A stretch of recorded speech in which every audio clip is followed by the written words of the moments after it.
We're building a tiny house, and we'd love to take you guys along on our adventure. So come on, don't be scared, come on.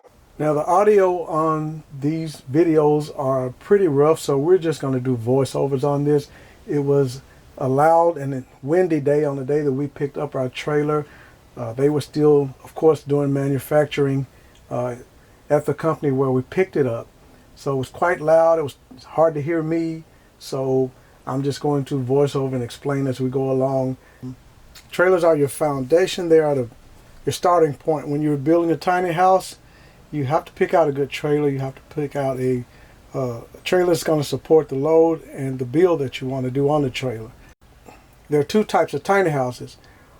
One is on a foundation, like a traditional home. The other is a tiny home that's on a trailer, what's called a THOW.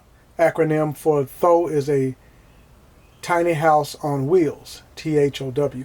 You have to pick out a good trailer for that because it is your foundation and it will support your tiny house when you are in travel mode. When you are stationary, it will be the support system for your entire tiny house.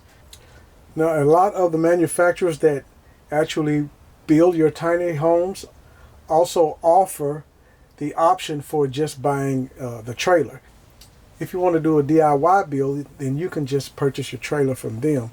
A lot of times what they will do is they're kind of the middleman of these trailer manufacturers that will build your trailer to specs. A lot of trailers that you see going up and down the road are not equipped to support an actual house on it, and sometimes people will buy those trailers and attempt to modify them in hopes to save money as opposed to just buying a trailer.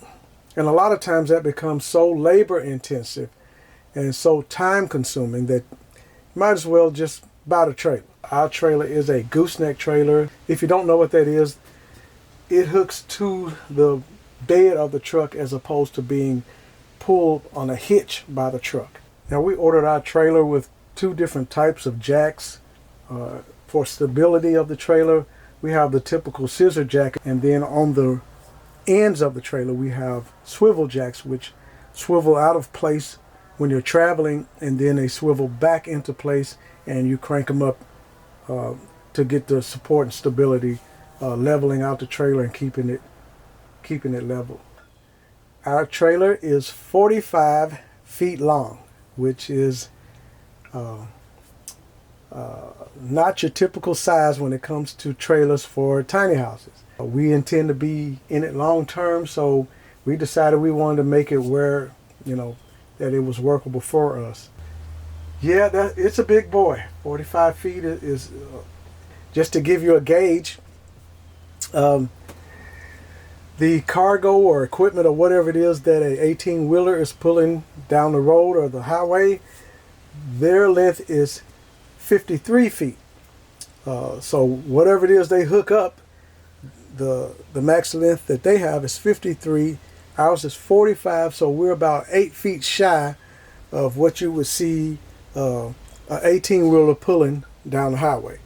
So I know that's quite a bit of detail, a lot to take in just regarding a trailer.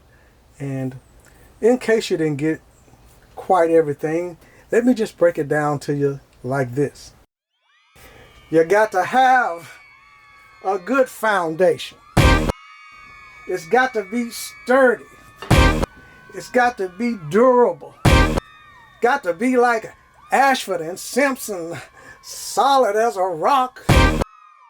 Got to be like Dwayne Johnson, strong like the Rock.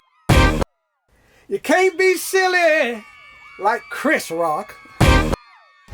Can you hit me 2 times?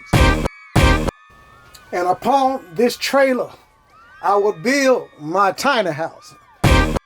Does anybody want a good trailer? Look at your neighbor and say, I need a good trailer. If there's anybody that know what I'm talking about, just wave your hand.